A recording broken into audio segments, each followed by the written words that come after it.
ऐसा माना जाता है कि यदि मनुष्य के जीवन में 16 सुखों की प्राप्ति होती है तो वह अपना संपूर्ण जीवन बड़े ही आनंदमय तरीके के साथ और दीर्घायु होकर जीवन यापन कर सकता है। ये 16 सुख इस प्रकार से माने गए हैं।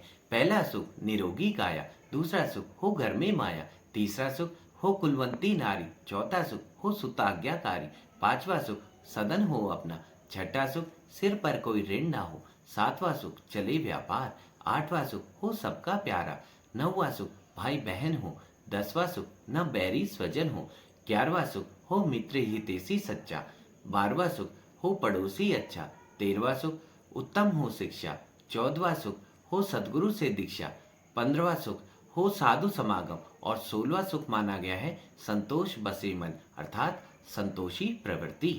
मानव प्रकृति का एकमात्र ऐसा जीव जो पूर्ण रूपेण हर कार्य करने में सक्षम है।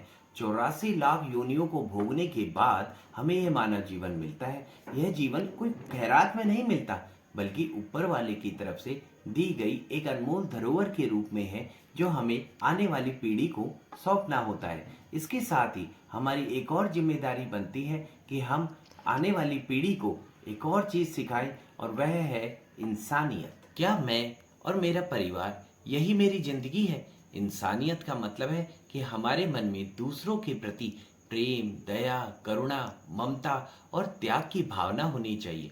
हम इंसान हैं तो हमारे में इंसानियत क्यों नहीं है? क्यों हम दूसरों के दुखों को देखकर नजरअंदाज कर देते हैं? ज्यादा नहीं तो जितना संभव हो सके हमें यह कोशिश करनी चाहिए कि पूरे दिन में किसी दूसरे व्यक्ति के प्रति निस्वार्थ भावना से कार्य करें जिससे वह हमें दिल से दुआएं दे। नहीं तो यह तो सभी जानते हैं कि ऊपर वाले की लाठी में आवाज नहीं होती। यदि आज हम किसी दूसरे की मदद करेंगे तभी कोई दूसरा हमारी मदद करेगा। कभी हम किसी मुसीबत से जूझ रहे होते हैं तो भगवान स्वयं धरती पर आकर हमारी मदद नहीं करते बल्कि वे किसी व्यक्ति को दूध बनाकर हमारी मदद करने के लिए भेजते हैं। फिर हम क्यों नहीं दूसरों की मदद करते हैं? हर इंसान को चाहिए कि वह अपने सामर्थ्य के अनुसार तन मन धन से दूसरों की मदद करे, क्योंकि आज यदि हम किसी की मदद करेंगे तो कल कोई हमारी मदद करेगा। इसलिए कहा गया है कि न जाने किस रूप में नारायण मिल जाए। जब आप किसी की मदद करते हैं तो यकीन मानिए उसके दिल से जो दुआएं निकलती हैं वो सीधे भगवान के द्वार पर दस्तक देती हैं, और ऐसा करने पर जो हमारे दिल में सुकून मिलता है उसकी तो बात ही क्या है।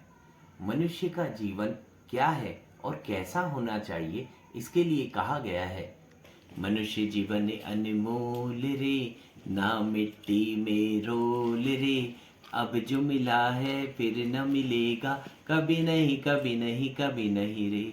तू सत्संग में जाया कर, गीत प्रभु के गाया कर, तू सत्संग में जाया कर, गीत प्रभु के गाया कर, सांझ सवेरे बैठ के बंधु गीत प्रभु के गाया कर, सांझ सवेरे बैठ के बंधु गीत प्रभु के गाया कर, लगता नहीं कोई मोल रे, ना मिट्टी में रोल रे, अब जो मिला है फिर न मिलेगा, कभी नहीं कभी नहीं कभी नहीं रे, कभी नहीं कभी नहीं कभी नहीं रे।